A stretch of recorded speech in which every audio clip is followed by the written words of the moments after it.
Hey guys, and welcome back to another video. Today we're going to be revisiting Orthoxia after a brief break. The game has been redesigned yet again, and we're going to be taking an in-depth look at what's currently in the game and what you should expect to see.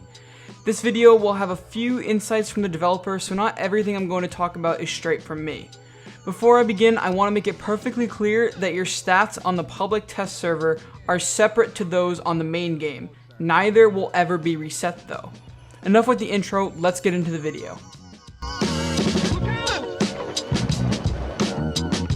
The starting town has been transformed into a lobby, which serves as a hub for all the worlds currently in the game. All game passes purchased in the previous version of Orthoxia are carried over.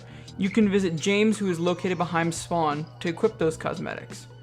If you jump down from the spawn mountain and take a left, you'll find a potion vendor, a tradesman to sell your items, and a blacksmith where you can buy your weapons and armor.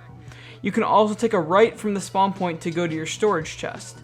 Finally, if you go forward from spawn, there is a cube labeled Portal Room. Walking into it will teleport to an island filled with other cubes. Each cube leads to a unique area with a set of enemies and quests. These new areas can be accessed by leveling up. One thing to note about quests is they reset once you leave the game. It is currently unknown whether this is a bug or a feature. In addition to this, you can go to a PvP arena if you enter the PvP cube. Note, you must be level 20. Everyone will start out by entering the level 1 cube. This brings you to an area filled with goblins in a small forest.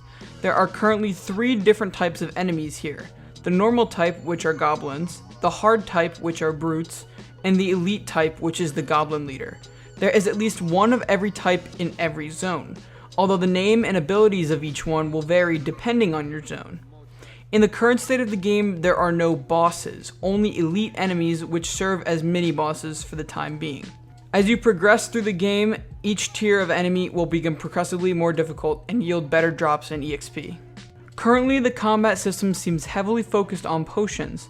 Most fights cannot be completed without the use of potions. I'm going to show you an example of proper potion time. Watch closely as this enemy nears death. I use my current potion to get back to full health. Then I also gain another potion as soon as the enemy dies. As of right now, there is no way to dodge enemy attacks, and fleeing is not a solution as enemies can attack from insane range even if you cannot hit them.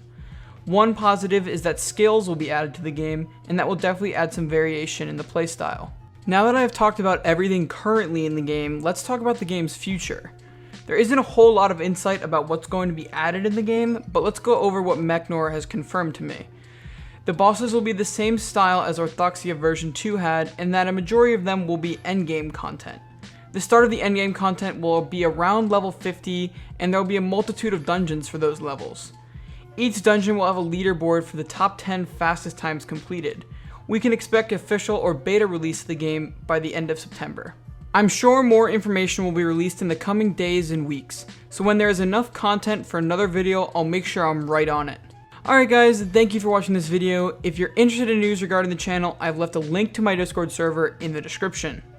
I've also added a link to the Orthoxia subreddit, so make sure you guys join that. As always, if you've enjoyed, please be sure to like and subscribe. I'll see you next time.